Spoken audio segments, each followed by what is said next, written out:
मूषिक वाहन मोदकम हस्त चामर कर्ण विलंबित सूत्र वामन रूप महेश्वर पुत्र विघ्न विनायक पाद नमस्ते। मंगल मूर्ती श्री गणेशाच्या आगमनाची वेळ झाली आहे व तयारी सुरू झाली आहे त्यांच्या स्वागताची। आणि आपल्या लाडक्या गणपती बाप्पांचं स्वागत त्यांना अतिप्रिय अशा मोदकांशिवाय कसं होणार। म्हणूनच खास गणेशोत्सवाच्या निमित्ताने आम्ही तुमच्यासाठी घेऊन आलोय 11 प्रकारच्या नैवेद्यांचे मोदक।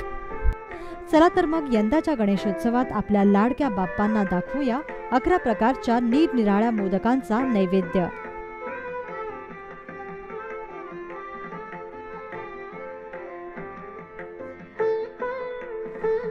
आज आपण बनवणार आहोत माव्याचे तळणीचे मोदक।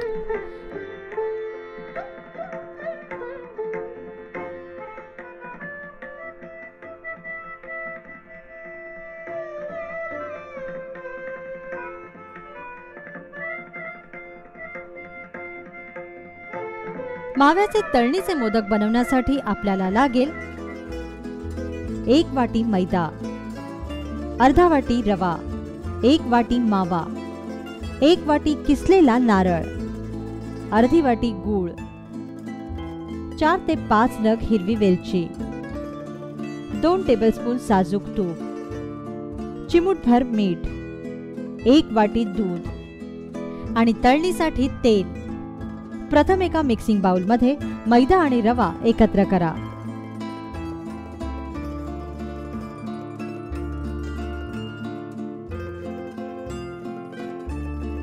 व मग दूध आणि पाण्याच्या सहाय्याने याची घट्ट अशी कणिक मळून घ्या। 5 मिनिटांसाठी ही मळलेली कणिक अशीच ठेवून द्या। आता करूया सारणाची तयारी। सारण बनवण्यासाठी प्रथम एका पॅन मध्ये मावा परता,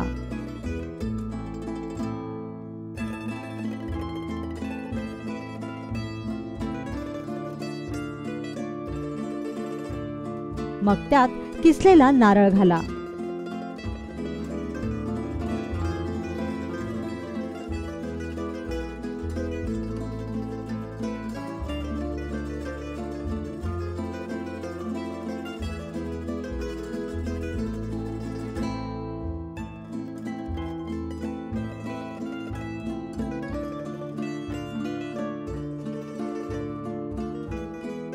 नारळानंतर यात गूळ घाला,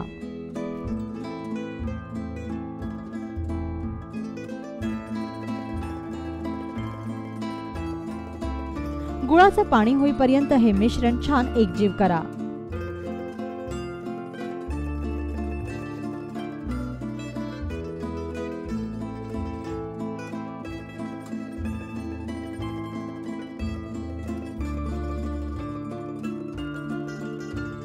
यानंतर यात वेलची पूड व सुवासासाठी तूप सोडा।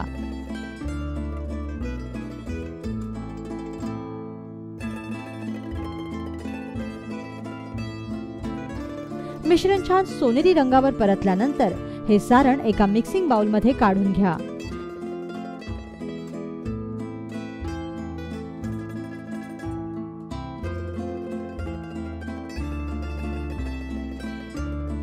यानंतर रवा मैद्याच्या पिठाच्या लहान लहान पाऱ्या लाटा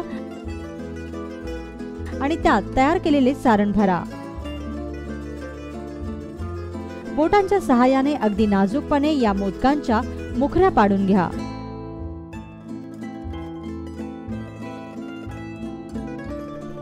मग एका पॅन मध्ये तेल गरम करा आणि गरम तेलात हे मोदक छान सोनेरी रंगावर खरपूस तळून घ्या।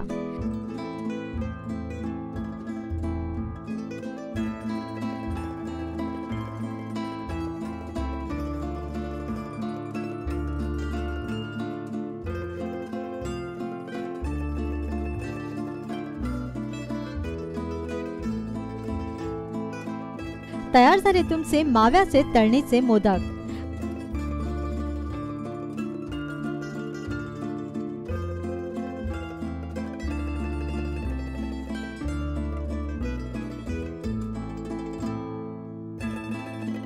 आणि हो, माव्याच्या या तळणीच्या मोदकांचा नैवेद्य गणपती बाप्पांना दाखवायला विसरू नका।